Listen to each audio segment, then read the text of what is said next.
Kai. Daga gidan uban wa kuke? Nace daga gidan uban wa kuke? Daga bayan gari muke. Ko dai daga yawan iskanci kuke. Duk abin da kuke yi a boye zai fito fili ne. Kuma wallahi ba za mu bari ku jawo dangin mu abin magana ba. Wallahi abin da ta gaya muku gaskiya ne. Daga bayan gari muke kewaye kawai muka je. Za ku kama kewaye a gari kamar wasu marasa aikin yi? Ya za ka ɗauki 'yar mutane 'yar dangi ka kama kana yawo da ita za ka ja mana magana? To zancen yaushe in da zubi da mutunci ne a sun gama zubar mana. Sai dai kawai mu kokarin hana abu ko abun nan gaba. Za ki shiga ciki ko sai mun zo nan mun babballaki?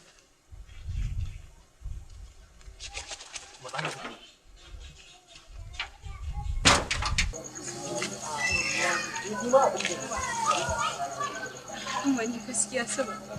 Raɓa sun tsane ni gaskiya ni ban san me na musu ba. Haba Bintu, bai kamata ki dinga damun hankalinki ba, har kina kuka kamar haka. Na sha gaya miki mutanen nan ba su tsane ki ba. Ba tsana ba ce, na sha tuna miki magana akan cewa ba su tsane ki ba. Kuma sun tsane ni mana. Me yasa duk abin da na yi sai sun ɗauke shi sun mai da shi laifi. Yanzu tsanin ta tashi daga kaina ta koma kan ɗan Juma. Ba tsana ba ce Bintu. Suna aiwatar da abin da ya kamata su aiwatar ne a matsayin su na kannan mahaifinki. Ni fakar wata rana su kala min abin da ban ji ba ban gani ba. Ka gani nan? Ina da fushi. Idan na fusata ko mai ano na duka nake yi da shi. Sai in babballa ka wallahi. Saboda haka kaga nan gidan da tunda dai ba kuɗinka a ciki ba kuɗin iyayenka a ciki.